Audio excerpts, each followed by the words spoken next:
கறி குழம்பே தோத்து போகும். இந்த மாதிரி புதுசாக கத்திரிக்காய் வச்சு செஞ்சு பாருங்கள். அதுக்கு 5 கத்திரிக்காய், 2 மீடியம் சைஸ் உருளைக்கிழங்கு எடுத்துக்கோங்க. உருளைக்கிழங்கு மேல் தோலை சீவிட்டு கொஞ்சம் தடிமனாக கத்திரிக்காய் உருளைக்கிழங்கு வெட்டி எடுத்து எண்ணெயில் போட்டு பொரிச்சு எடுத்துக்கோங்க. அதிக டைம் எடுக்காது, ஒரு 2லேருந்து 3 நிமிஷம் தான் டைம் எடுக்கும்.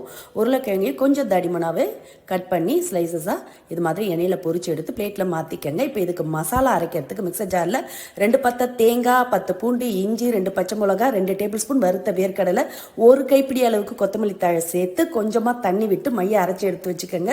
இப்போ தாளிக்கிறதுக்கு மண்சட்டியை சூடு பண்ணியிருக்கேன். அதில் 2 டேபிள் ஸ்பூன் எண்ணெய், 1/2 டீஸ்பூன் சோம்பு, 1/2 டீஸ்பூன் ஜீரகம், 2 பச்சை மிளகா, கூடவே இப்போ ஒரு பெரிய சைஸ் வெங்காயம், 2 பெரிய சைஸ் பழுத்த தக்காளி பொடியை கட் பண்ணி சேர்த்து நல்லா வதங்கின பிறகு 1 டீஸ்பூன் மிளகாய்த்தூள், 1 டீஸ்பூன் மல்லித்தூள், 1/2 டீஸ்பூன் கரம் மசாலா பொடி, கொஞ்சம் மஞ்சத்தூள், தேவையான அளவு உப்பு சேர்த்து நல்லா கலந்துட்டு கொதி வந்ததும் இதில் பொரிச்சு எடுத்த கத்திரிக்காய் உருளைக்கிழங்கு சேர்த்து நல்லா மூடி வச்சு 1 நிமிஷம் கொதிச்ச பிறகு கொத்தமல்லி தழை தூவி இறக்குனீங்கன்னா